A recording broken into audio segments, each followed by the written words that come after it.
What's up, party people? You know what it is. It's that time. Madizm Sports on the Madizm TV platform. I'm your host, Hakim, along with host Coach E. What's up? Very loud in the background. You might need to turn that mic down, bro. All right, that's better. All right. Yeah, now you good. You good money. You good money. Let's bring in Uncle Wes. What up, Uncle Wes? He got his mic muted. And Uncle Spliffy, the couch is empty, so I'm assuming he's not ready to go yet. Oh, babe, I need an ashtray. Okay. You know. What up, Uncle Wes? Your mic is muted, brother.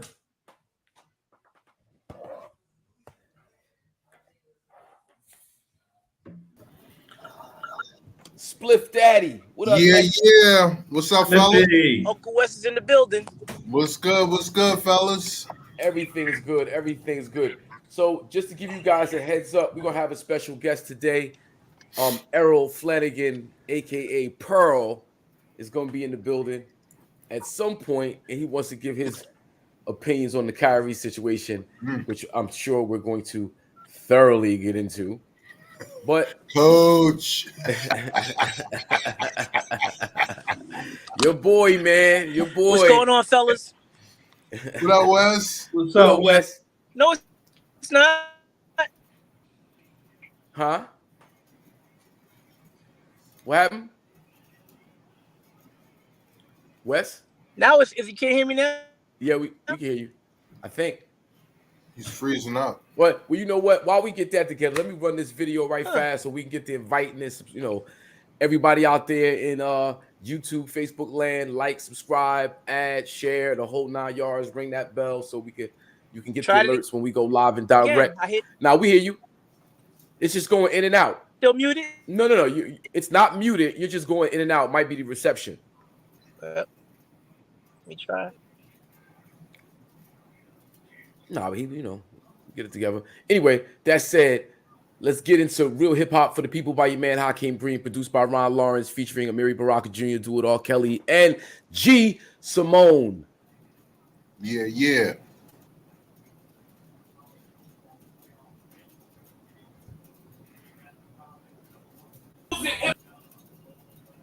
Activated. Let the people hear the bass and the vibration, the love, peace, unity, and watch them add on. It's a culture. It's not just rapping. It's not what we do. It's how we do it. We're doing it right here, Springfield Avenue, between Bergen and Plum, 24 hours straight, man. It's crazy. We the people. The people of the culture. Yeah, Ron Lawrence. Fire. The hip hop culture. Yo, we love rap. Yes, Love we it. Yeah, we do. But it's really about the culture. Yeah, let them know how. The realness. The culture. Yeah. What up, man? You know a hard head makes a soft behind. If I only knew my schoolwork like I knew them rhymes. Mom upside my head, I'm trying to memorize every line. High power rap that breaks super rhymes. Deep into the culture, didn't even know it. Young entrepreneurs spitting bars like a poet in a rush to be mature behind bars when we blow it. In the bold that rappers too immature to outgrow it. It was more than just music, something next to breathing. I get giddy like a baby trying to spit while I'm feeding. The mic I'll be squeezing, dropping facts like I'm teaching. Leaking flows for the perfect beat seeking. Mama used to say, take your time, young man. But I'm trying to feel a light so you can see it when I tan. I'm like one I never ran. I'm a fan but never stand. Just take a black way to the east, Xing out the clan. Holy is it great, having omnipresence, we are. But no one stopped to think about the people. Holy is it great, having omnipresence, we are. But no one stopped to think about the people. Pueblo Unido, grassroots Steve Biko. Rule number one, never forget the people.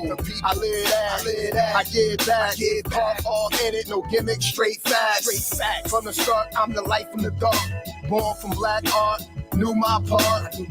Daddy gave me, mama made me. North raised me, hip hop saved me. For the culture now, for the black and brown. Harriet Underground, sun up to sundown. Till my people get out, north to down south, spread like word of mouth. While you cowards is hooded, we valor the bullet. Black lives to the fullest. Out here to the end, stronger together. That's the day we win. Holy integrated, having omnipresent, we are.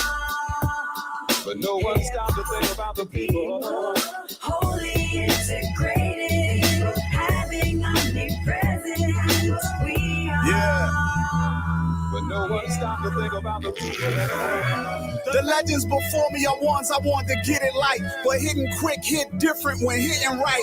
Mob ties, this thing of ours is birthrights. Who's next for the culture and them searchlights? Do it to it, this music, I'm trying to talk through it. Every plan on my own, I watch the line do it.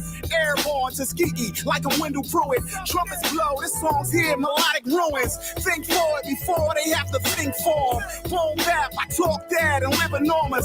Informers when present and your boy performing, especially when them drums snap by Brian Lawrence. Do it all, that poet talk of the line crosser. Many hawk and I speak by your flying saucers. Make it worth it, I can't take no feeble offers. Signed, sealed, and delivered, and you know the offer. Holy integrated, having omnipresent, we are. But no one stopped to think about the people. Holy integrated, having omnipresent, we are. Here are the people.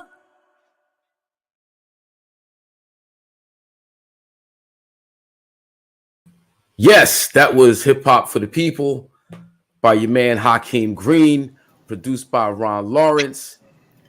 Big shout out to Rod Davis who shot that for us, got that right and exact. Big shout out to all the celebrities that came through for 24 hours apiece. Big shout out to the local artists who came through. Poppy Stores, Zenith Stars, Juicy Jazz, Biddles. I mean, the list is way too long. For 24 hours, we was out there doing the peace, love, unity, safely having fun thing. Right next door to Shaq's Theater. Big up to Uncle Shaq for allowing us to do the town hall in that space. You know, just to give him a shout out about his connection to the Newark community and how invested he is. He shows up. What was Shaq showing at his theater? What was he? What was playing? what was playing at Shaq's theater? Yeah, Hebrews to Negroes. Apparently, allegedly, huh? I hear none of that on TNT. Yeah, man. So we might as well just hop right in. You know what I mean? It's not a beat around the bush, nothing like that. Hey, before we hop in, man, RIP to Tame One and Hurricane Lord. G. Oh my God. Who? Tame One from the Artifacts and Hurricane G, who was down, well, hip hop to the T, but Wow. the wife, well, excuse me, not wife. I hate the baby's mother. Eric Sermon's child's mom, who's also, hey, yo, Red, cut that punk bullshit. Tonight's the night. That's Hurricane Gloria. She also was the Puffy track with Over Public Enemy. Who was it? Public was it Uzi Weighs a Ton or Public Enemy? Anyway, Puffy took one of PE's beats, flipped it and bounced it. Gloria did the intro, like the Flavor Flav part of the record was Hurricane Gloria, but it was a great look for Puffy. They shot the video at the Puerto Rican Day Parade back in like the late 90s. It was huge. But my sister, 2 L's up. 2 L's up, everybody. 2 L's up. Low Life to Death. Big shout out to Thurston, just the Low Life family, which she was a part of. Just ill MC, man, an ill person, a dope personality. So what happened? She passed? Yeah, lung cancer. Wow. Yeah, her and Tame died on the same day. And Tame One from the Artifacts, Jersey representative, East Orange, Newark, the Bricks. You know, I haven't heard that name in a long time. The Artifacts. Wow. Yeah, actually, when I took a test, the first single off the Aubrey album, shot the video in Newark, and I had to have Tame One in my video, and I caught up to him, and he actually gave me the cameo, and then turned around. The second release was the Cypher featuring KRS-One, Elder Sensei's in that video, but I didn't get them together. But I got both of them. Big shout out to DJ Chaos, rest in peace. which was the DJ for the Artifacts, who passed away a few years ago. But man, you know, a big loss to hip hop, a big loss to Jersey hip hop. You know, yeah, it's crazy. That said, yeah. All right, y'all go ahead and get to it. Go ahead. Yeah, so I watched the documentary from Hebrews to Negroes. You know, I wanted to watch it before I gave my input. Really, you know, of course, I support Kyrie, definitely holding Kyrie down. You know, I don't think this is something that we turn our back on our brother at all. Don't get it twisted. However,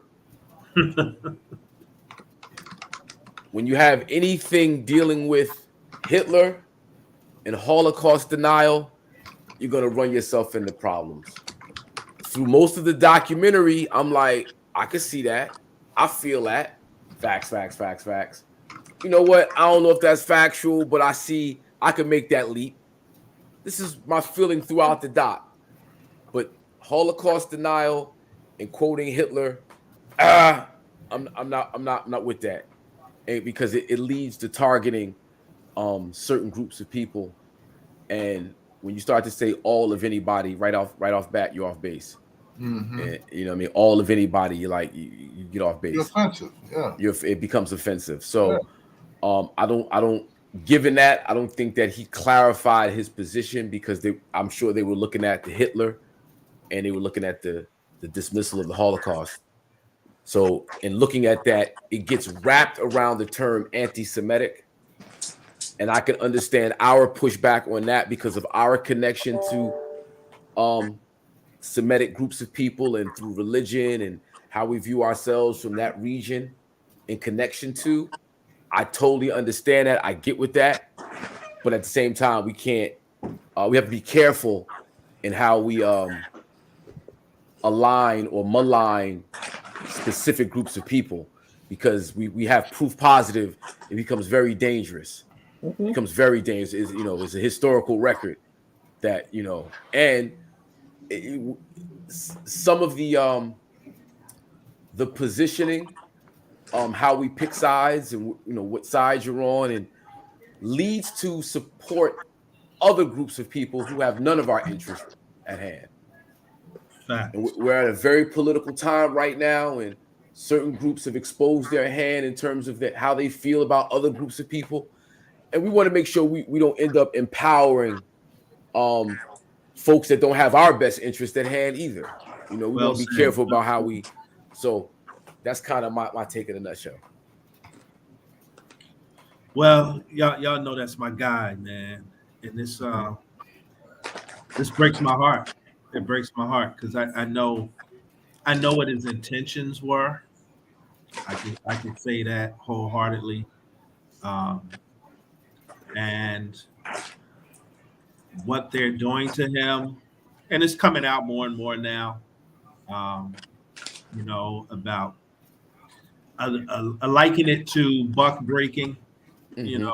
Oh man, a modern day lynching.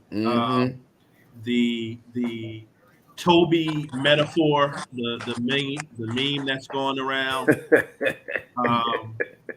It's very real. It's very real, and how some of our prominent brothers in the media were so quick to jump on him without having an understanding themselves, and not, especially the ones who could pick up the phone and call that brother, call that young man, and speak with him, and to understand.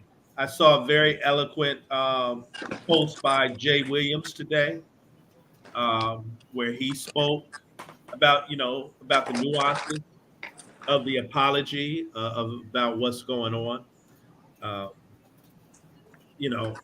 Nick Cannon did an interview with the head of ADL. Yeah, I actually have that interview lined up. If I can. Oh yeah, go right to that. Yeah, that's important. Okay. There we go.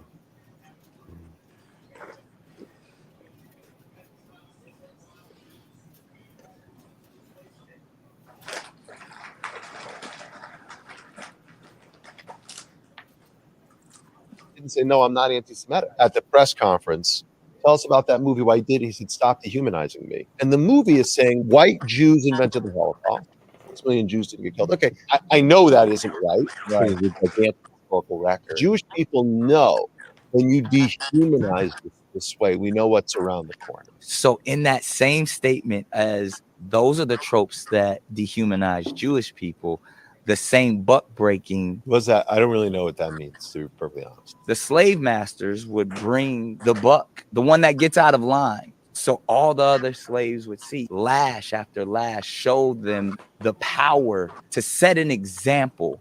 This is what you must do to fall in line. So when we see the 6 things that Kyrie must do to get his job back, I can wholeheartedly say I know Kyrie Irving is not anti-Semitic. When given the chance to say, are you anti-Semitic or not, he didn't say, no, I'm not anti-Semitic. At the press conference, tell us about that movie. Why he did. He said, stop dehumanizing me. And the movie is saying white Jews invented the Holocaust and 6 million Jews didn't get killed. Okay, I know that isn't right. Because there's a gigantic historical record. Jewish people know when you dehumanize this way, we know what's around the corner. So in that same statement as those are the tropes that dehumanize Jewish people, the same buck breaking. What's that? I don't really know what that means, to be perfectly honest. The slave masters would bring the buck, the one that gets out of line. So all the other slaves would see lash after lash, show them the power to set an example. This is what you must do to fall in line. So, and just to contrast what Nick Cannon just said, we don't see the same type of behavior when it comes to Brett Favre. You don't see the same type of behavior. I mean, we could go on and on about, celebrities in blackface using the N-word. You're never going to see that. But the fact that someone from the ADL didn't know what buck breaking is a little disturbing in its own. I don't think that guy's from the ADL. I think he was just talking about the response from the ADL. Okay, all right. Well, I'm not sure. I'm not sure. You guys, that clip is all over social media. You could check it. Nick Cannon speaks on Kyrie. Yeah, you can see. Yeah, I mean, you're probably not going to admit to knowing buck breaking in that situation if you were him anyway. But him not knowing that is akin to, all right, Kyrie didn't know everything that was in the movie that he had not seen. So I just feel like it's too much. It's just too much what they put this young man through, and I think it goes back to, honestly, they were fed up. They were fed up with Kyrie, and everything that he's done over the past few years, and this was just something they could latch on to, and really take him to task. They could really take him to task, and Well,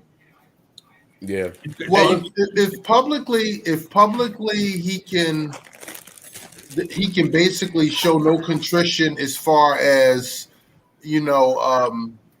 not showing what the amount of contrition they want him to show, then they're going to be in a position to punish him whatever way they want to punish him. And now, for him not respecting Joe Tsai and returning calls and returning texts, that level of, well, I mean, that's the cat that's signing the checks. That's your boss. You know what I'm saying? I mean, that's a good. I get that, but at the same time, Joe Tsai, do your research. At some point have your players back, and with Kyrie, they had his back.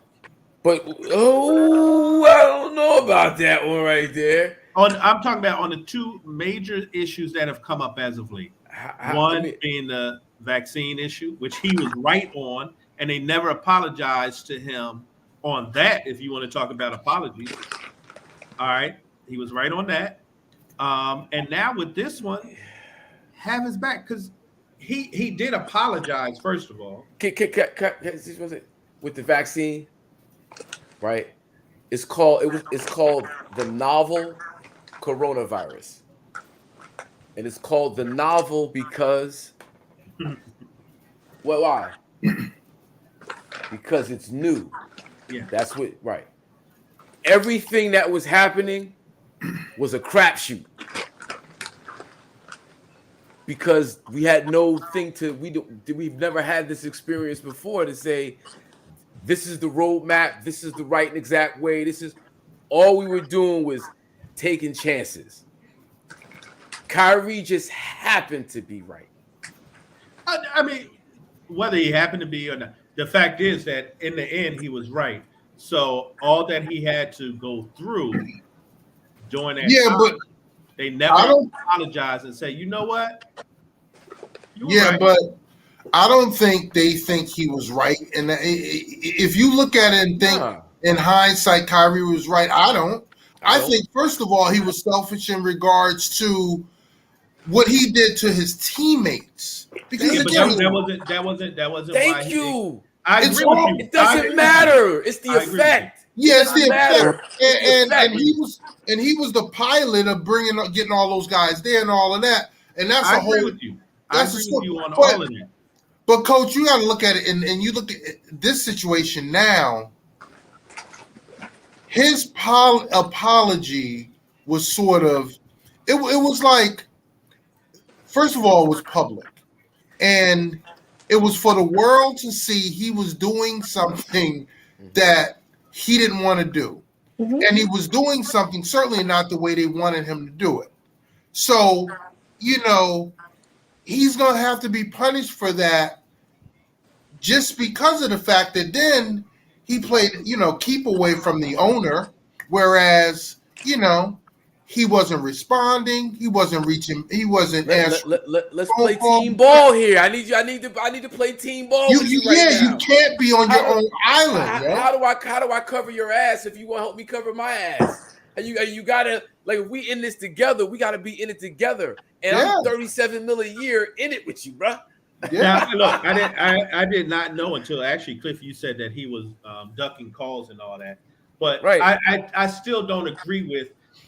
If I apologize, it got to be the words that you're telling me to use and how you want me to apologize. Well, because the first time around, he considering Hitler's in the joint, considering the dismissal of the Holocaust, and we all know what that means to that community, he didn't really apologize.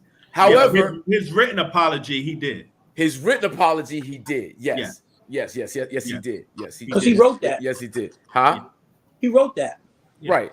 They wanted the other thing. They were trying to direct the first one. Yeah, I'm not with them dragging this out. By the way, I ain't trying to. I'm not with them dragging this out. But at the same time, we as a people have to realize there are consequences for things, right? And 100% leadership. Leadership is real leadership is not getting bogged down by the minutia, but not getting bogged down by and this is for all of us. This is me too, right? Being able to put yourself in a position where the small obstacles don't really mean nothing to you. And they definitely don't become big obstacles. So again, for me, just on what he owes to Kevin Durant, what he owes to the Brooklyn Nets, what he owes to the rest of that team as a leader is not to put himself in a position to get bogged down by this bullshit. That I agree with. I agree with. We got our guest on, Pearl Flanagan. What up, Pearl? What's up, Pearl? What's happening? Basketball legend in his own right. Lost him. Flipping and bouncing. Yeah. See, that's the problem with Kyrie, though. He doesn't realize the ramifications of his actions and the effect of it. And it just can't just be about me. And because if he's thinking about the team and a lot of things he's doing, I think you would just do it differently. You know what I'm saying? You just can't have that individualistic approach because it's almost like he's thinking about the larger community. And when I say that, I mean, he's thinking about his people, so to speak. But in that, forgets his team, his family, those that are right there with them who are being affected. So he has to, at this point, make a choice. Is it going to be about the larger overall cause, or is it going to be about his career and his, and his team? Which one are you going? Which one are you going to be? Are you going to be an activist, or are you going to be a basketball player? Because ultimately, you can't be both, because it's not an individual sport, and others are going to suffer by your actions. By his actions. But yeah, because again, he probably wanted to open people's minds. I mean, just by him posting that, a fleeting thought, let me peep some cats to this, and then not thinking the ramifications of everything that's going to surround it, not to mention what's actually in the film. Well, that's what I was telling Hakim earlier. I just don't think that Kyrie he didn't vet this thing. He didn't know. I 1,000% agree. He's in a position in this situation where he didn't do his due diligence, and he wants to be a freedom fighter. He wants to be a basketball player. But if you're gonna do just like he prepares to play basketball, and he gets ready for the season, he has to prepare to be a freedom fighter. Whatever he's trying to do as an activist, it's your job to research and make sure that whatever you put your name to, you vet it properly, right? Yep. So, and Kyrie for me is very dangerous, because I said he's like an accumulator of a little bit of information, but wants to talk about it as if he's the expert. He's the and so I refer to it as he stayed at a Holiday Inn once. Yeah. So, I'm just saying. So it's like, but he's dangerous because he doesn't. If you're not going to do the research to actually back what you think you believe in, or what is the hot topic in our community type thing, you're doing everybody a disservice. Yeah. And this is proof positive in what you just said, because if he would have did the proper vetting, he would have known not to, you know what I'm saying? If he would have known not to attach his name and his reputation and everything to that. Right. He would have known with the back. He would have vetted, he would have known. Yeah. And then you get into the team thing. Now you putting the team at risk, right? Because now there's consequences, right? And you are a type of personality. He's an A-type personality. He doesn't want to cow down, because he feels like he's being forced to do something. Someone's forcing his hand, which is part of his pseudo problem, because he thinks that's the pseudo problem of our people, right? So now he gets to lump in portions of what's fact with portions that he really doesn't even know whether it be fact or fiction. And we all are here talking about it, and we don't have any true guide on what's real and what's not, because Kyrie didn't do the research. So like, why are we even we shouldn't be talking about this, because the story is he didn't vet the process. That's the story. Listen, hold on. When Pearl comes back in, we got to bring him in the conversation. Yeah. There he is. Hold on. I thought he was still frozen. No. Oh, word, was he? I don't know. He didn't move. Yeah.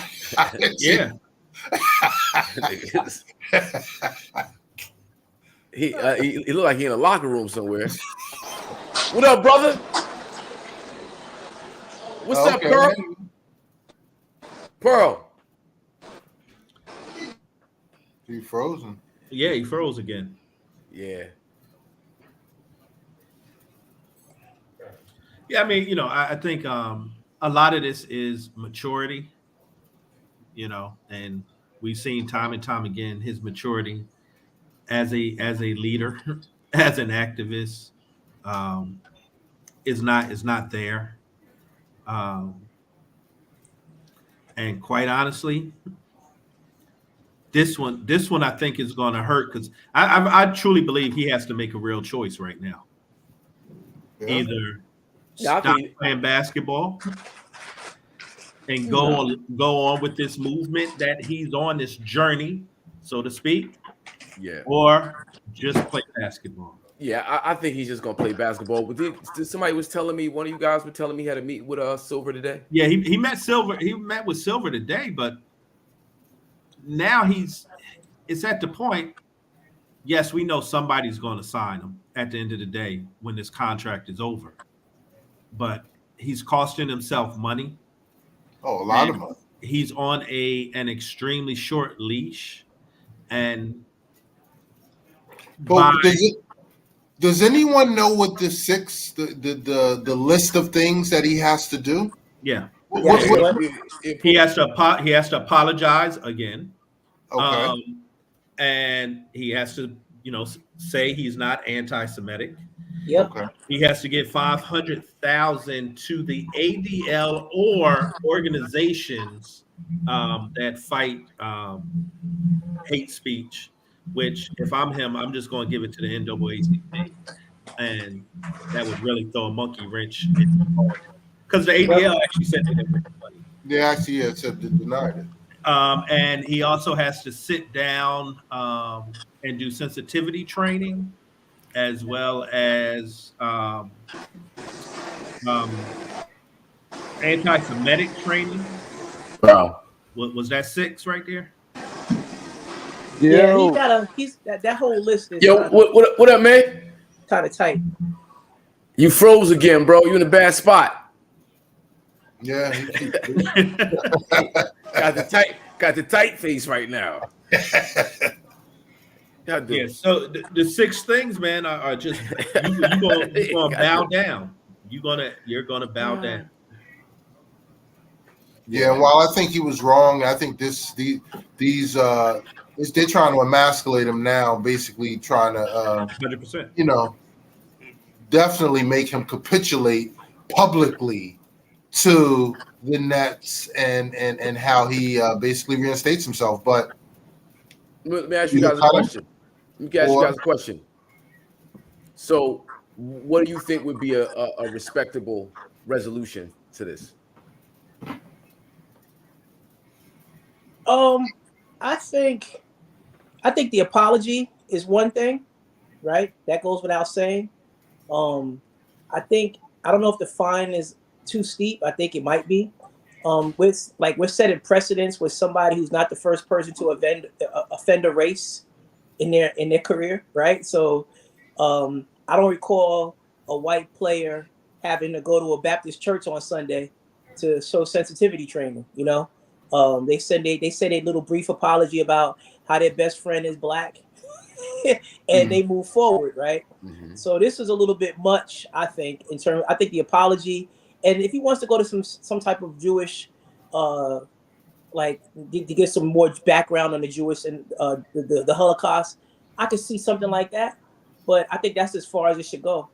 Here's the funny part about the whole Jewish thing. I bet you about to. Okay. Kyrie, first of all, grew up in West Orange. Okay. One of the most Jewish towns in North Jersey. Yep. Kyrie trained, and his AAU coach, outside of myself, is a Jewish man, and it was at the Union YMHA. That's where he worked out for 6 years or so, 3 times a week that I know of. So he is very, very familiar. Yeah. Not to mention his choice in young ladies typically might fall in that category too. Very familiar. So, he's very familiar. That's why this whole thing is so crazy. Very, very Kareem Abdul-Jabbar-ish, right? Yeah, he's got about it. Yes. He's got a lot of cap. And me and Hawk talked about this couple days ago on the phone.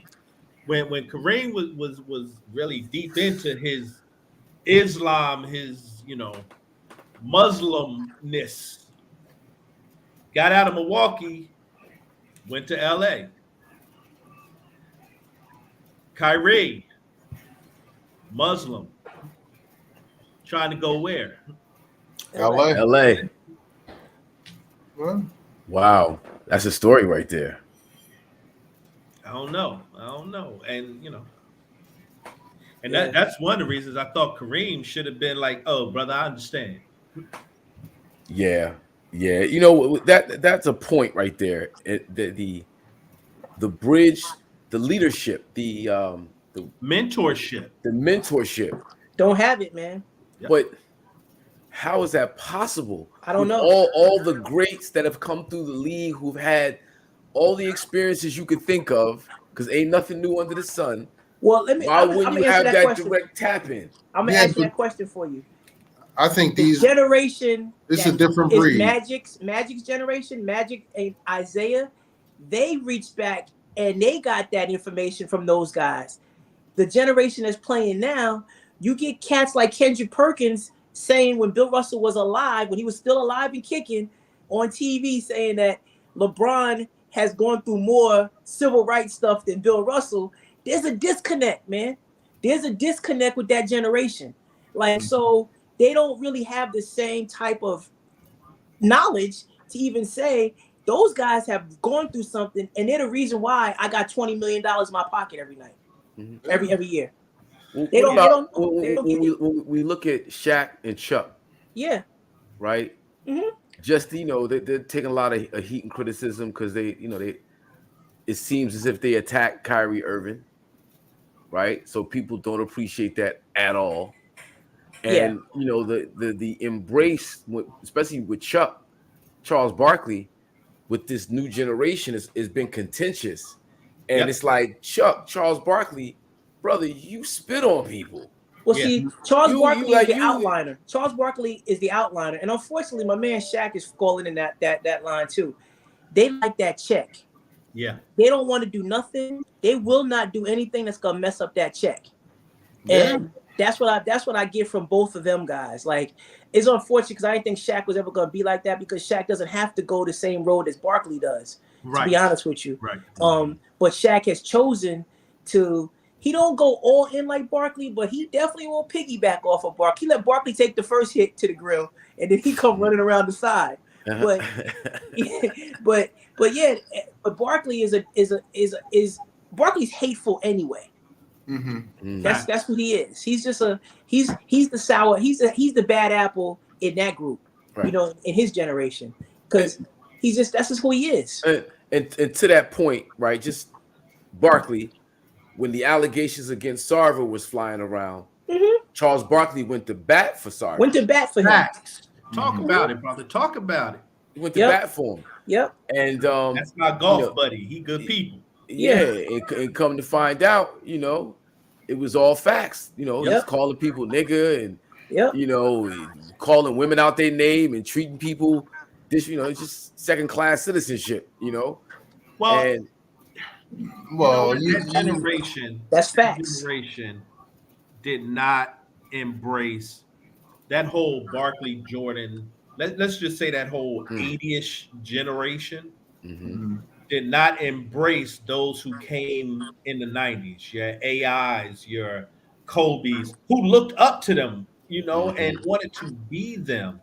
They did not embrace them at all. Yep. Remember Barkley, Jordan, all those guys were wearing suits. They were, certain things they were doing. They were not part of hip hop generation. Allen Iverson, AI and that crew came up with the hip hop generation. We going to do things our way, and there was a major disconnect.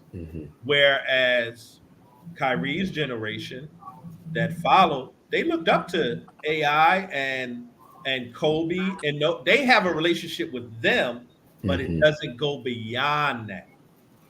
It kind of stops right there. Yeah, I think Kobe and AI have the biggest reach of all the players after Magic Johnson and maybe Isaiah Thomas. Kobe might be the next person that the players look up to. Yep. And unfortunately, he's not here. And maybe I don't even know if Doc was in there. I don't even think Dr. J was there. Like, I think he was more behind the scenes. I think he had an influence on, and with Magic and those guys, I think he had an influence on them. Yeah. But there was a disconnect between Magic, Jordan, all those '80s guys, Yep. And the 90s guys. Now, you know how I think that's true. We definitely talking about difference in the generations, but Kyrie is his own man, though. You know what I'm saying? Like in any generation, Kyrie is going to be that Lone Ranger type of cat. You know what I'm saying? That individual thinker type of cat. And that's what he's trying to, it seems like, establish that as his, right. But when you see if Kobe was around, he would at least have some mentoring, someone who could pull his coattail. Like, look, young fella, this is how you got to maneuver this. This is not a battle you want to fight. But I don't even know if Kobe's that person like that. Kobe's the only person that could talk to him.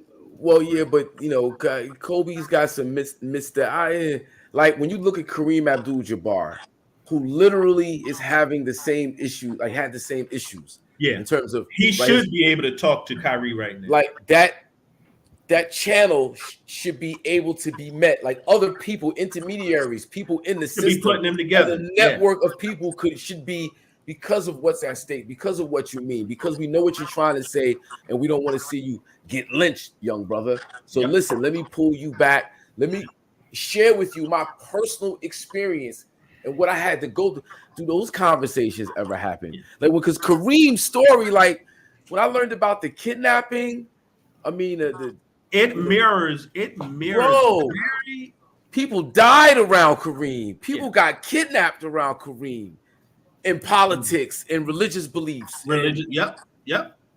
It mirrors very closely Kyrie, and that's the one. Somebody should be making that bridge, but unfortunately, now Kareem has come out and made statements, so now you can't even build that bridge anymore. Yeah, like Kareem should even be before Kareem has a chance to say anything to the media. There needs to be a channel of people to circumvent the media of a brain trust, No, because they got to keep these guys separated. They can't get them together. That's the whole formula is division. They can't get cats like, they don't want Kareem talking to Kyrie Irving. They don't want to give him advice. But that's on us. That's what we need to do. Yeah. Right. Yeah. Kareem, I don't expect them. Kareem don't need nobody to go to Kyrie Irving. He can call Kyrie Irving. There's plenty of ways to connect to Kyrie Irving. Right, I'm saying. Yeah, but the problem is he was already calling Kyrie out before all these antics started, leading up to all of this. And so many other people had them. You know what I'm saying? So everybody still wants to be heard. Everybody still wants to be in the media instead of saying, look, I will make a statement after I speak to this young man. Right. Like, I don't know what, it's like when the teacher calls home to your parents, and my dad would always say, all right, let me speak to my son first and I'll get back to you. Yeah. That's how it's supposed to go. Right. Let me have all right. Well, on that point, my man, is he wilding? My people's in them, is he wilding? They got him on the Boule, Secret Society. He just had dinner with the head priest of the head rabbi or some this past weekend. Who's that? LeBron. His man. Oh, LeBron was having a dinner with the Jewish headmaster. Yeah, the rabbi, the head of the head kabbalist who did time somewhere. It's as per the New York Post. They got the pictures of LeBron having this, like I think last weekend or sometime recently. I don't it's the conspiracy. Yeah, I mean, I don't know if that's Photoshop or if that's real, but either way, it's the woo-de-woo. It was basically them telling LeBron, "Bring me Kyrie." And LeBron goes out, and but all right, so I'm biased. I'll admit to that. Maybe I'm. And you was quiet for days after that press conference. Yeah, come on, man. Oh, Hakim, he can go radio silent on you real quick. When he's passionate about something, you might get a phone call with him and Cliff on the line. So I've never known Hawk to be so silent after that. Yeah. So shortly thereafter, LeBron was, having press conferences. Either it was before or after, where he distanced himself from the young brother. But I don't know, bro. It's tough, man. It's He's tough. radioactive right now, Especially since Kyrie has been steady torching LeBron for the last 6 years. So it's like he don't have no sweat equity. He got no currency. There's no input to be like, you know what? He always kept it real with me. Let me keep it real with him. But I believe Kyrie went on a tour this past summer and put all that stuff to bed with LeBron. Did he? Yeah, and you know he did because you was I happy. I don't know. That's not what you were saying. When he did it. Don't do that. That's not what you were saying last week. Before this controversy, that's not what you were saying, Coach. Well, even if that did go down, LeBron told him during the summer, all good. Just keep your head up. Stay out of the hot water all year. We get it next year. What did Kyrie do? He's in the hot water. He's in the boiling sauna right now. Exactly. Nah, right now you got Toby up on the post. Toby. They got Kunta up on the post. Kunta. Yep. Kunta's on the post. What is your name? And LeBron is in the right behind. Right behind. Yo, did you see that one? Yes. You saw that one? Nicki Minaj, P. Diddy. Yeah, that was bad. Oh. That was bad. Yeah, cats just not gonna mess up their money, man. No, they're not. No, they're not. Nah. For nobody. Nah. Yeah, I mean, but LeBron's thing didn't even make sense. He was like, I'm against hate speech. I was like, where was the hate speech? Yeah, he didn't say nothing about it. That's why I say to say hate speech, it's kind of weird because he didn't say nothing. He just posted something. Well, you just have to say something. That's all. No, LeBron just wanted to say something. If you're connected to Hitler in denial of the Holocaust, it's a problem. All right, there's two terms you're gonna get connected with: anti-Semitic. That you could just expect that to come. Yeah, that's automatic. And what's the other one we just said? There's another one we just said it. It's because two of them. Hate speech. Hate speech. You're gonna get hate speech and you're gonna get anti-Semitism. You just are. Mm-hmm. Like if somebody said slavery was a choice, you should immediately get anti-black and hate speech. He got celebrated. But you can say that and and make a few $100 million. Yeah, he got celebrated. Yeah. Nah, I tell you though, did y'all hear about those two attorneys? Black attorneys? Yeah, who own White Lives Matter. No, White Lives Matter. No, I don't think they're attorneys. What happened? They own something. So they have a nonprofit. They have something.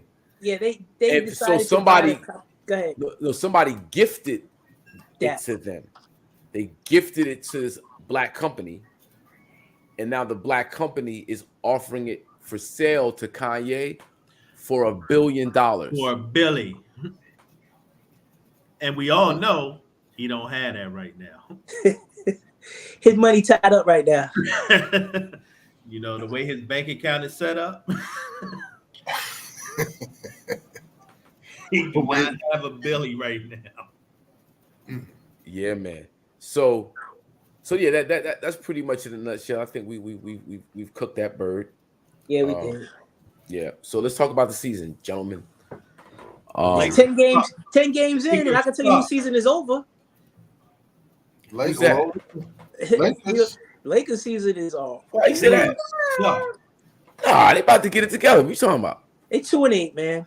What you talking about? And last week when we were talking, we'd say this week when we come back, we'll see because they if they get 2 or 3 wins, then maybe something. But they got one. They got one all week, and they got blown out. What did they lose by 23 last night? They were 1-4 on our last call. They gave up $140 last night. Utah is 139 trying to be in the lottery. Yeah, Taylor Horton Tucker got his thing off last night. He got 15. Jordan Clarkson dropped 23. You know, And all former LA dudes. the LA. And then somebody said something that was real interesting. And I said, man, I've been saying this for a longer period than this. They said LeBron James gets empty points. Oh, we finally catching up.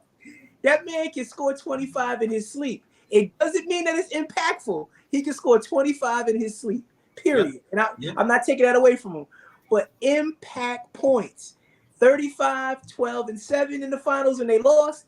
35, 12, and 7 in the finals and they won. The difference was Kyrie Irving came to play. His points keep you in games. They're not impactful. It's not. He can take over games. Don't get me wrong. There are games that LeBron has taken over in his career. I will not take that away from him. But he has a lot of empty calories up in them stat sheets. He's a second and third quarter against the second team bucket getter. Oh yeah, he gets the and he'll have like 9 points in the fourth or the third in a blowout, and he'll end up with 19. Say that again. He's a second and third quarter against the second team bucket getter. Yeah, I mean, at 38, yeah, man. No, he was doing this a long time ago, man. You keep adding the years to his age. I get it.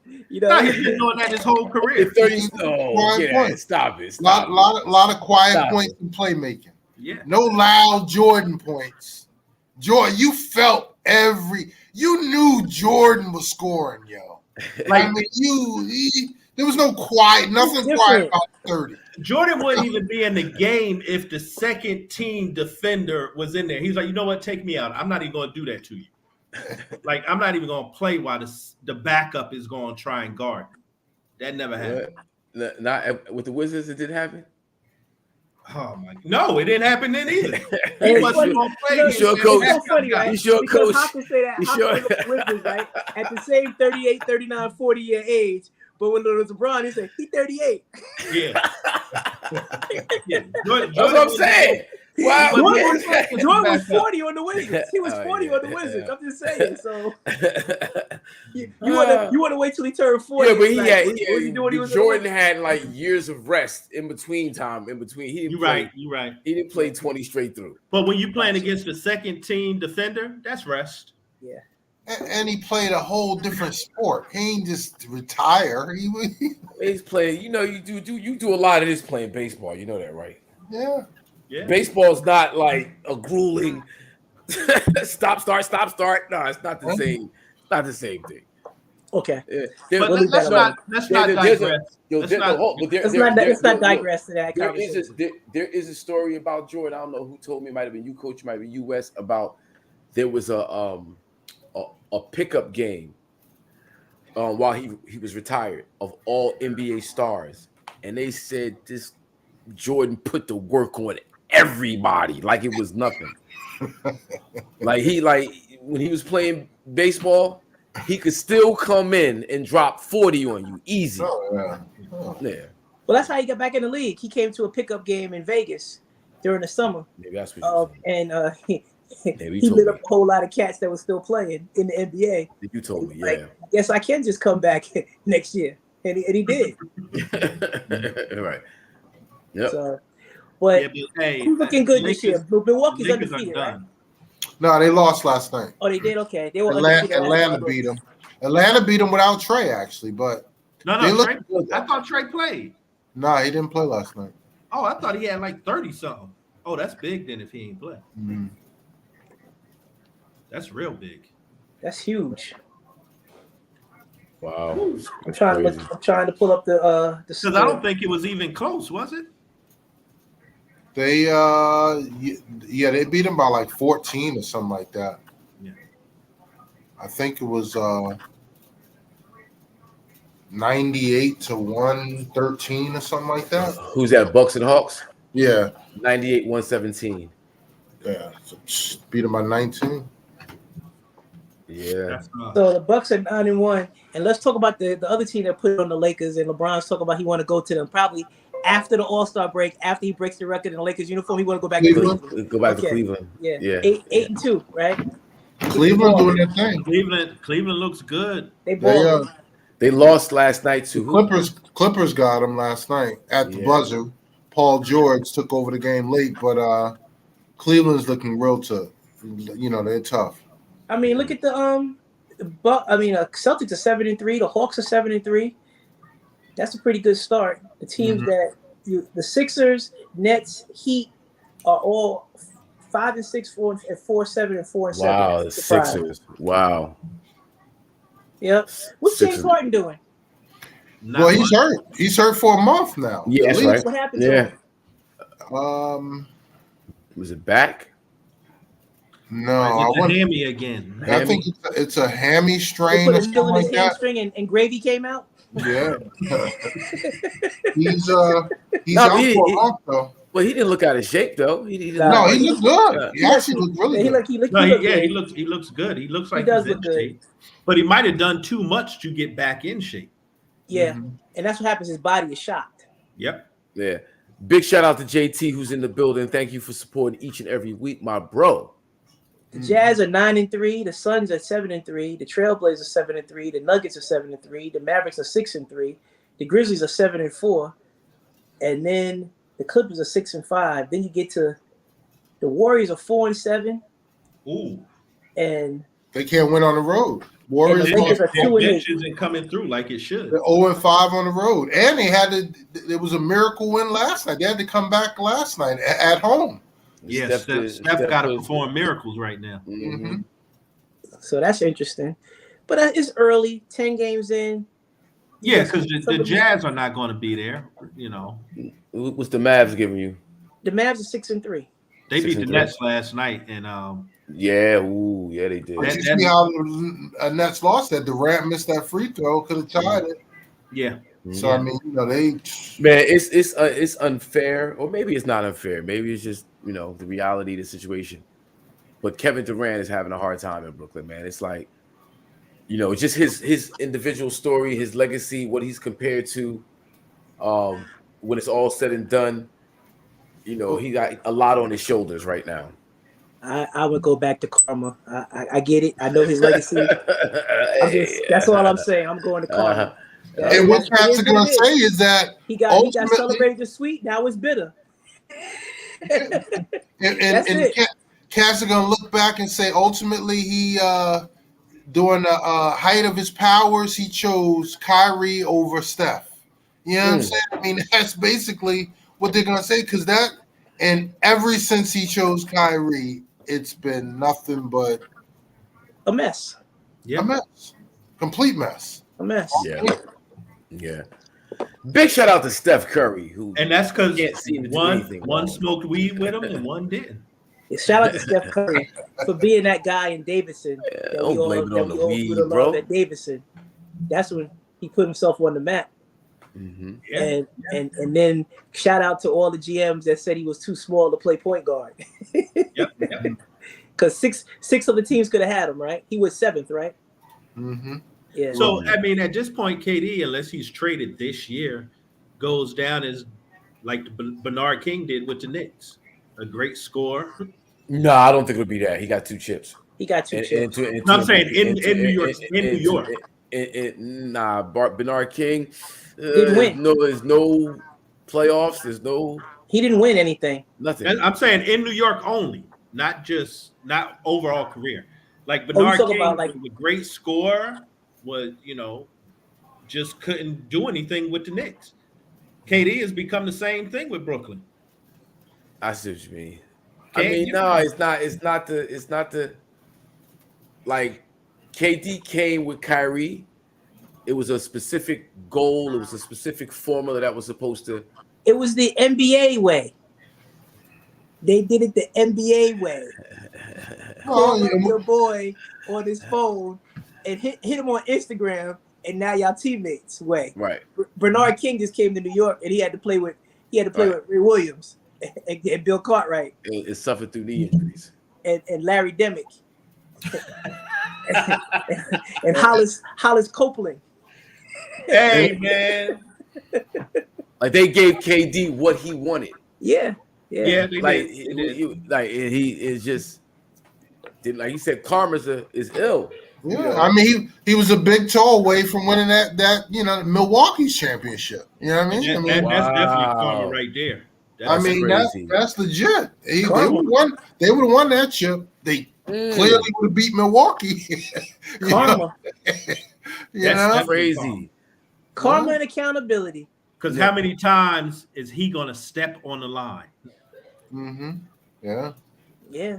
One out of 100. He stepped over the line when he let his boy get torched back in OKC though. Yeah, well, yeah. He did that. Because I'm still saying we all saw game 5 in that series or game 6. They lost 112-111 in game 5. We all saw game 6, but somebody was 5 for 20 in the first half. And his name wasn't Russell Westbrook. Yeah. That's just saying. Right. And then you said that's your then you left and said, yeah, that's your man in them over there. Karma, man. Karma. Oh wow. That's crazy. Yeah. When he popped his Achilles. Oh, that was awful. Like when he came back off the he had the ankle injury? No, he had the calf injury. Yeah, it popped his Achilles. And then it popped his Achilles. Yeah. Right. And I was like, he gonna regret playing. And he gonna regret off the calf injury. He's gonna regret that. No, none of you guys were pushing back, but some folks out there were pushing back. No, I remember that. He's not gonna know. He's not. And I said, bro, like just the way it's all connected. First of all, definitely all connected. Yeah, it's all connected. But the way the dice roll, you're never the same. And it's like a slew of, he decides to leave. He goes to Brooklyn. It's like a chain reaction where if you just stayed put in Golden State, if you did not come back, not rush to come back, take your time, come back the following year and stay in Golden State. Things are different. Yeah. But anyway. I agree. Anyway. What else is around the NBA we want to discuss before we break up out of here and go to the NFL? I think the NFL is on the docket. 10 games in the NBA. Okay, there it is. Kyrie's the biggest thing there. Yeah. All right. So the NFL, how we looking? The NFL had some interesting games last week. Oh yeah, and Josh Allen could be hurt. Really? Yeah. That. Oh no, not Superman. Yeah, he could be hurt. Really? And I believe the Jets beat them. Yeah, the Jets did beat them. Jets defense is thorough, yo. It's thorough. Yo, Wes, you weren't here last week, right? No. Right. So we had a discussion about the possibilities of the Bills losing again. And we had them losing like way down the season. And guess what happened the very next Sunday? They lost? To the Jets. To the Jets. Listen, again.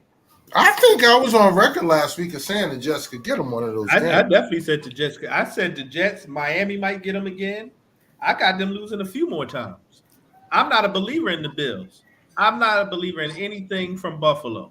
You can't crown somebody in the preseason, give them the MVP and the Super Bowl championship before they play a game. Sorry, you just can't do it. Can't do it. Stop it. You've been dying to get a man the MVP. I get it. But, like somebody said, we're Neverland. Oh, we're Neverland. Yeah. What he say? Bills still, they good. No, Bills are still dope. They're good. They haven't done anything yet. Well, they're gonna be tested if that ulnar joint or ACL or UCL, whatever it's called, if that's really hurt and Josh Allen has to go down, they may be done. Yeah. Because the AFC East is tough. I mean, Miami's right behind them, and the Jets are right there. Yeah, and Miami went out. I think Miami's ahead of them, right? No, they're 6-2. The Jets and Miami are both 6-3. But Miami and the Jets are ahead of them in the division. Yeah, but not overall record. Not overall record. Yeah. Yeah, they lost 2 games in the division. Right. Mm-hmm. Yeah. See, I'm Josh Allen is a bad boy, but I'm not a believer that he can win the big game. Like he's a turnover machine when you least need it. Like he's gonna throw an interception. He's gonna make a mistake. Once again he did it again. So Wyoming. I mean, he ain't big time. Seriously, I mean, so that comes out. If you're from like a pedigree, you know what I'm saying, where you're used to big time games, you're the big house, a Michigan quarterback or whatever, you're used to. He's from Wyoming, yo. Wow. I mean, he's good, but like. You can't. I'm not giving nobody. Man, I'm not giving nobody an out like that. Nah, he gets. Well, I'm just saying that big moment. I agree with you. No, it's not because he's from Wyoming. Not because he's from Wyoming. Now with that logic, because he can't stand up to the pressure. We can't give any of our HBCU quarterbacks a chance now if that's your, thinking there, Cliff. You going down the wrong path. I'm talking about justifying why Hawk, what Hawk thinks about Josh, that he's gonna make that mistake or he's gonna make that poor decision. I feel the same way about him. And why? Because he played at Wyoming. I don't think it's because I don't feel it's because it don't have nothing to do with Wyoming. I don't think it's Wyoming. I just think that some cats again, they like the fact that we act like we never seen this before is the first issue I got. I keep saying the same. I'll keep talking like a broken record because I had this debate on Sunday. Somebody said, I've never seen a quarterback play like Josh Allen before, a black guy. And I just shake my head. I said, what about Steve McNair? He's like, oh, no, he wasn't like that. I was like, what about Dante Culpepper? He was like, oh, I forgot about him. And I was like, they told Culpepper to stop doing what Josh Allen did. Don't run like that because you're going to get hurt. Yeah. So Josh Allen, that's the other thing I'm worried about with him. He runs like a fullback until he gets hit like one. And when he gets hit like one, what are all the, because when you hear the prognosticators talk about this dude, oh my goodness, he puts another one down. And it's like the whole narrative on TV is so different. When Micah Parsons square up, oh my goodness. But he's big, it's a wrap. But he big. Josh he's a big boy. He's big and he's good. But right? He's not used to getting hit. But he's not Patrick Mahomes, and that's my problem. Yeah, he's not Patrick Mahomes. In my opinion, my humble opinion, today Patrick Mahomes is the best quarterback in the NFL. He's still the best quarterback in the NFL. Because when you look at him over the last 4 to 5, how long has he been in the league now? 6 years? 5 years. 5 years. 2 Super Bowl appearances, 1 win, 1 MVP. How many AFC championship games? Like year after year, he's proven he's a proven commodity. He's not, is he going to do it this year? No, he's going to get you to the promised land. You can put faith in him. Josh Allen, I don't put that much faith in him until he does it. When he does it, I've seen him do it. But until then, I'm not putting my trust in him like that. No, I agree. Gotta wait for it to happen, and nobody here saying that he can't do it. No, I'm saying he can't do it because he in Buffalo. Yeah, I'm saying he's not gonna do it until he figures out how to stop throwing the interceptions at the worst time. He has a squad around him though, so if they stay healthy, he can definitely do it with this squad. Because they got talent around. They got a D. They got special teams. They got a fan base. His receivers are on point. I mean, yeah. So I heard Buffalo. I heard a talking head on sports television earlier today say that Buffalo is a knockout punch. Comparing it to boxing, Buffalo's a knockout punch. Like they're going for the big shot, the big joint. They don't have a great running game where they could jab you, and he said that's going to be their downfall. So, I haven't studied them like that, but I don't know if you guys would agree, Coach. That makes a lot of sense. Yeah, they living down the big play. They living down. And at the end of the day, it's Buffalo. Yeah, but they just traded for that Hines, another running back who's fast and shifty.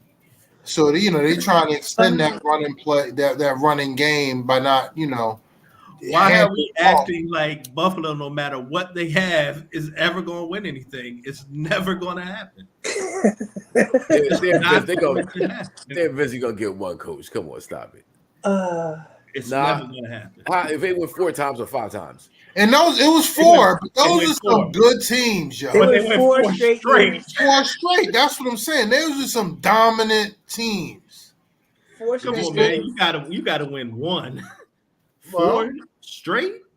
Come on. 4 straight years. What did they started off with? What, the Norwood for what? Wide right? The Giants was the first Giants. One. Then the Redskins got them. Then the Redskins got, and then the Cowboys blew them out twice. Got them twice. Cowboys got them. Cowboys said the second game they ran off tackle left 7 straight times. Jimmy Johnson, same play 7 times till they stopped it. That's my point. Buffalo. Come on. That's like you playing Madden with your little brother and you just keep running the same play. Come on. Let's stay in the AFC, right? Let's stay in the FC. Let's stay in the AFC. Let's talk about Lamar Jackson and the Baltimore Ravens. Yeah, they look good. It done. They 6-3, right? Yeah, 6-3. Yeah, they look good last night. They just got Roquan Smith solidifying that defense. They look real good. Yeah, they look good. But they did lose Bateman for the year, though. I heard that. That's not a good thing. Yes, that does hurt. But they got Deshaun Jackson now, right? Yeah, and he actually came in and caught a couple passes, but he still looked fast. Yeah, he did. I mean, the quickness. He was born fast, man. And Deshaun Jackson's what, 35? 37. Oh, wow. Okay. Damn. Okay. He's still fast, yo. He was still looking fast, yo, but yeah. And he said that's all Lamar needed. He said, yo, Lamar get me, we gonna be all right. So yeah, so now let's, we got Lamar, you got but Lamar lost the tight end too. Because Andrews is hurt too. Yeah. We talk about Josh Allen. We talk Lamar. Lamar hasn't won anything. No. Lamar he got MVP. He got MVP. He needs to win something. He needs to win a couple playoff games. Is what he need to do. He need to at least get to the championship game. I mean, Lamar only has one playoff win. Yeah. I mean, but he's got the least amount of talent. All the good those quarterbacks we talk about. We talk about Lamar, Mahomes, and Allen.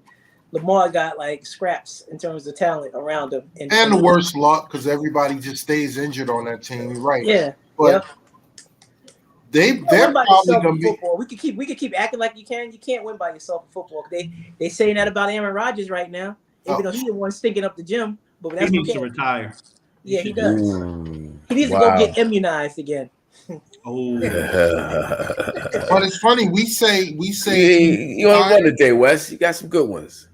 But check this though. I was hearing today that if and when they lose a couple of more in a row and they're out of it, legitimately they should sit them to see what Love got for the rest of the year. Yes, I forgot. I mean, why Love? Why? Yeah, I mean, yeah, exactly. They showing him no love. Yeah, I think they might know what he got and don't want us to see it. I think that's what it is. They know what they got and it ain't good. Yeah. What about Tennessee? Tennessee, they just don't have a passing game that you at all. I mean, a short passing game, a long passing game. They just don't have nothing. I think it's the lack of receivers because that was the one thing I was noticing. I mean, obviously Henry was getting his, but even when Malik was trying to throw, there was no separation. Nobody was open. It was horrible. He had no targets. Nobody. He was looking through all his progressions, coming back again, and he was like, "Damn, ain't nothing there," And it's bad. They got. I don't know why they didn't pick up a receiver. Yeah. Because all they need is one, just one, a tight end, something, anybody to catch the ball. Mm-hmm. Cincinnati's starting to look good. Well, you knew kind of they would get it together. Yeah, they got pieces there. They got a lot of talent. They lost Chase though for 6 weeks, right? Yeah. But they got a lot of pieces there, Cincinnati. Look like Tomlin gonna have his first losing season. Mm-hmm. Well, they're coming off a bye this week. Let's see if they can. They 4 games under, man. He got to do some hell of a coaching right now. Yeah. 2-6. 2-9. Wow. Yeah. And the Raiders are 2-6. That. Now that's the shocker. That's the shot. It's not because of Carr and Adams. I mean, No, it's not because of the offense. It's the defense must be terrible.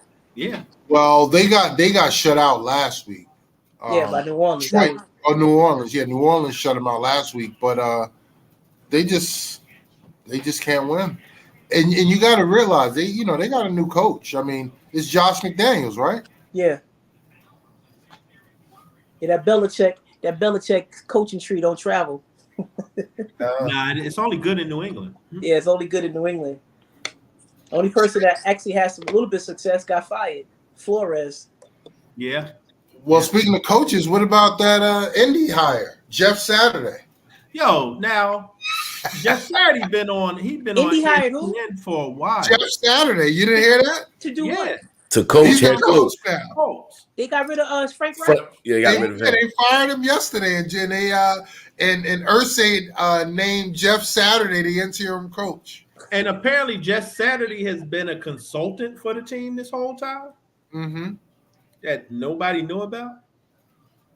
Can you be a consultant for a team and still be on network TV as an analyst? Who's the GM? Who's the GM for the Colts? Because the GM need to get fired for signing Matt Ryan. That's the first thing. It's Chris. What's his name? Chris. I forget. And Carson Wentz. That was Frank Reich though. He wanted Carson Wentz. Mm-hmm. Yeah, and that's what cost him his job. It's interesting because Shannon brought up some good points. What he said today? He said it's interesting how you got Reggie Wayne on that staff, and how automatically, Saturday gets the look. He was like, Saturday's a great guy. It's no shade to him at all, but there's supposed to be a Rooney Rule in place that owners have to go through a certain process before you start, and automatically somebody gets the job that it's his man. That's gonna in the end. It says he's the interim coach. He's gonna end up with the job. Yeah, I mean, well, they have to at least implement the Rooney rules, but for the interim position, they didn't have to. So ultimately, once this season ends, then they have to do a full-out search and implement the Rooney rules. Have the two candidates, blah blah blah. So you gonna hire for your interim coach? Are you gonna hire someone who's never coached? Well, he justified. He said, I'm glad he doesn't have any coaching experience. Who? Exactly. He said, that's what Irsay said. I'm glad he doesn't have any coaching experience. He doesn't not rapidly analytics and all this other nuances. Okay. He's tanking this year. That's what he's saying. I don't know. I mean, the Eagles won again. They might not lose. Well, they're gonna lose, but they're not gonna lose. I don't know. They're gonna lose. They have to play the Giants and no, they're gonna lose. They're gonna lose to Cowboys. They're gonna lose to Cowboys. They're coming to take one in Texas. Yeah, they're gonna lose. They're gonna lose to the Cowboys. Well, I mean, they got. I think the Giants can get them too. That's what I'm saying. The Giants and Washington and the Cowboys. I mean, NFC East is the toughest division in football. I mean, it is. They got the most wins, and the Eagles. I don't think they're gonna go through the division without taking it out. The Cowboys gonna get them first of all, but yeah, it's gonna happen. Yeah, they aren't that good. Like I think that Dak is gonna keep it going. I think he's gonna do exactly what he needs to do to keep the ship afloat. Dak need to be 21 or 27 for 250. That's who Dak is. When you start doing more than that. 285. Can I get 285? Nah, man. 21 of 27, 250, and we get 140 yards on the ground. No, 140. Yeah, 140. That's what 70 apiece between the two. No interceptions. That's not a bad. Yeah. That's not a bad. I can't count on Zeke to give me 70 yards a game. He giving you like 50 or 60. Oh now. yeah, you can. Yeah, you can. 70 yards. He was giving us 42 last year. Yeah, but he's been playing better this year. We look at the games this year. Zeke has been playing pretty good this year. Yeah, he has been. And the line's been getting progressively better. Right. Cowboys are ascending perfectly. Right. I'm not mad at thinking nowhere. They're going to win the NFC East, bro. No, they're not going to do that because they gotta. Eagles have to lose. Still happen. They're going to nowhere. Wild card game. Dallas is what, 6-3? 6-2. 6-2. Yeah. Wild card game, and they could win the East. Yeah. Nah. Eagles gonna lose to the Cowboys, and they're gonna lose to somebody else. Nah, Eagles gonna lose to the Commanders, and that's gonna shake them up a little bit, and they're gonna get right back on track, and they'll be good. They're not going. You sound like a man that don't like nobody but the San Francisco 49ers. Damn right. Yeah. FYI, coach, that was pass interference on Deion Sanders on Michael Irvin. That's what's FYI. Pass interference. Come on. We know Prime is never, ever had pass interference. Listen, 9 and 189 with Prime on them. That's all I gotta say. 9 for 189 with Prime on them. The only man that Prime could not guard was Michael Jerry. Irvin. No, it was Michael Irvin. Go back to college. Michael Irvin got him for a long time, back to the Miami, Florida State days. Yeah. It was always a problem. No, but the San Fran looks good. They got the little McCaffrey and Debo. If they don't get injured though, they always got these injuries. But they always figure a way out of it. So. And the only team they're chasing is Seattle. I mean, it's not healthy. The Rams are terrible. Geno Smith is looking good. Seattle's were for real, but I mean, Seattle's good. Seattle's good. Yeah. Seattle's good. I'm looking down this line. Seattle, I think the Rams are done. Rams are done, and Arizona will finish 500. Arizona, and hopefully they fire their coach. Are the Buccaneers done? No. Nah. He looked like he having fun again. Division this week. They played the Rams. Having fun. But they beat the Rams though. The South. Oh yeah. Look what they had to do to beat the Rams, and they literally that saved their season. There's nobody in the division that's gonna push them. So Atlanta, they win that division, no problem. They get they're gonna fight. They're gonna probably have to play a wild card game on the opening weekend, right? But they're gonna get that division. I think the bye team is gonna end up. Unfortunately, it's gonna be the Vikings and the Eagles right now, the way it looks. Sounds right. The Vikings, to me, they could be 7-1. I don't care if they're 15-1. As long as Kirk Cousins is under center in a big game, I ain't worried. Yeah. Well, they got Buffalo this week, but that's a win. We'll see if Josh Allen is hurt. Buffalo, if he's even play. Yeah, Buffalo need that game. Yeah, Buffalo because Miami and the Jets are like literally right on their tail. So I mean, they're not running away with anything this year, so they're gonna need everything they get.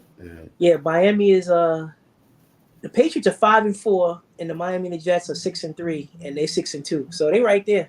Yeah, that whole division, that everybody in the East is good. The East, If Miami doesn't go far in the playoffs, do you think you move off Tua? Yes, because he's in a contract year. So why? They got a rack of draft picks, and there's probably 4 or 5 legitimate quarterbacks coming out this year. Somebody with a big arm, because money can't keep up with the receivers. And though they've been getting over, I'm tired of seeing these jokers have to wait for the ball and defenders being able to defend the pass. Maybe the receivers are too fast, huh? They shouldn't be that fast. Slow down. Stop it. No such thing in football. I personally feel like if they coach the game like Steve Young, his arm is no different than Steve Young's arm, and we let him play forever. They just got to run. They got to run an offense where they allows him to get rid of the ball and let those fast receivers run after the catch. That's what they did with Steve Young. He didn't have no big arm, and short out. They were 0-2 when he didn't play. They 6-3. That's all I'm saying. And we judge the quarterback by how many wins he gets, right? So if they were 6-1 with him, and they can't run an offense that's conducive to his skill set with his arm, and they got the stud receivers that could run after the catch, that's That's a problem. I'm Yeah, not gonna. you got I'm not but gonna. there's I'm but not there gonna but go get a there draft pick. but there's no there but the all right, like we're talking about the big big play. No, I'm the big play arm, big arm, right? Big play, right? Or you're in a position where you need that reception, and the receiver has to wait for the ball to come. I get what you see it on TV, but have a little bit more depth than that because you watch Steve Young do the same thing with the same weapons. That's They what I'm run saying. after the catch receivers. Run after the catch receivers. That's it. And you're gonna waste. You gotta go draft a quarterback when you right there right now. You're gonna wait for a quarterback to develop for another 3 years. And he's just 8 games in with these guys. I mean, he may get better. And don't get it twisted. He's still considered one of the MVP candidates right now, too. Whoa. Yes.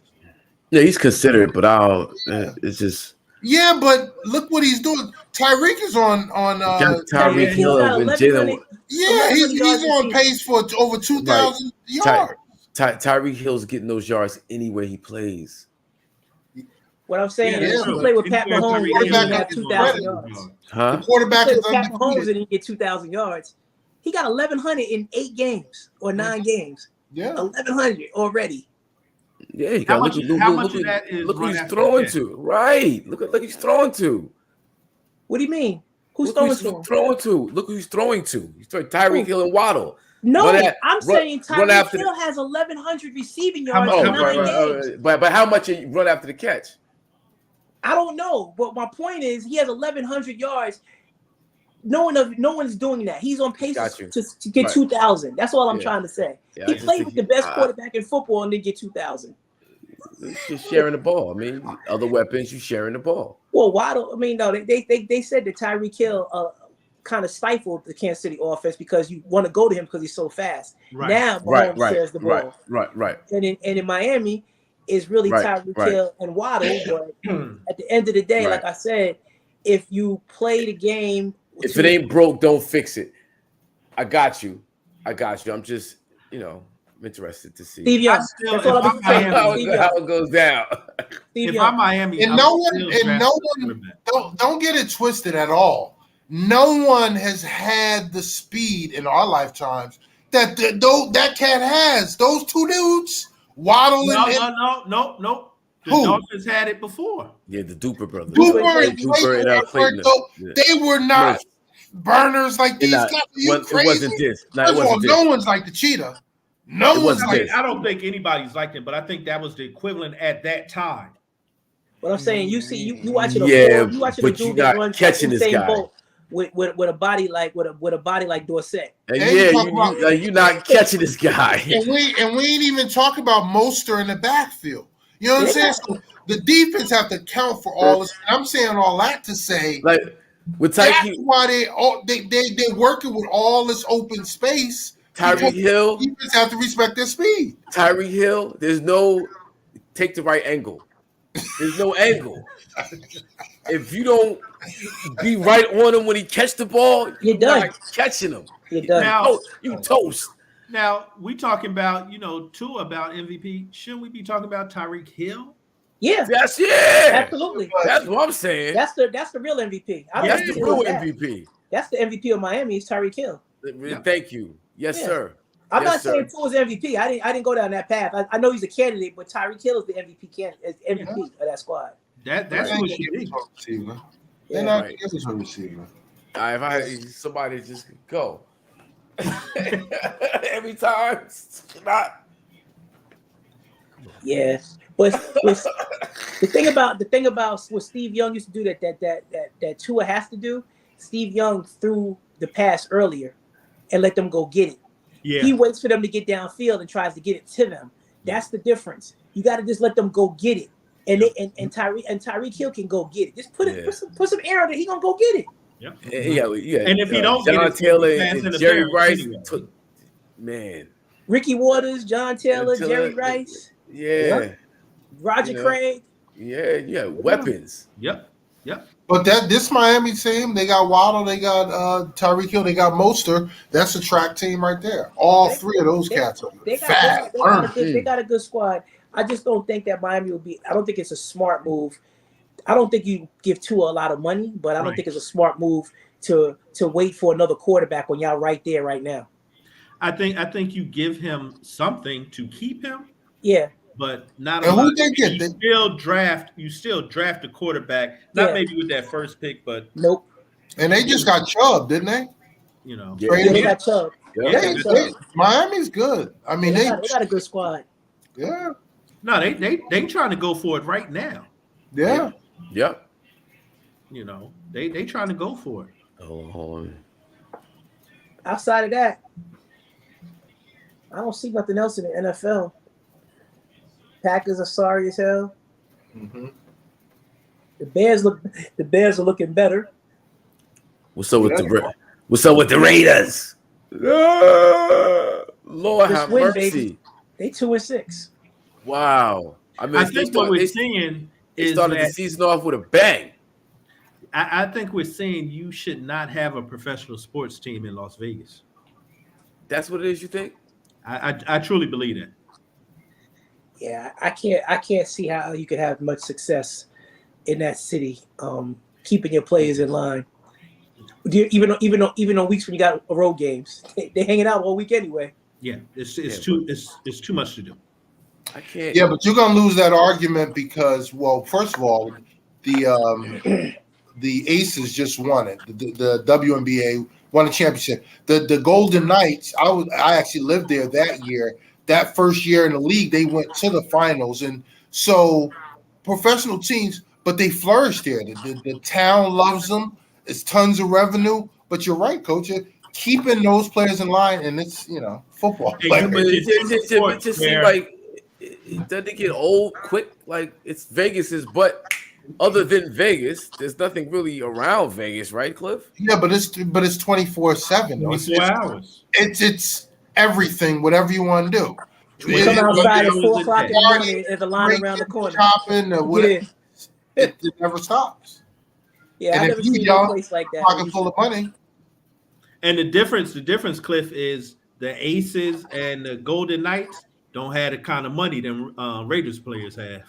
Yeah. Damn. We know the Aces don't.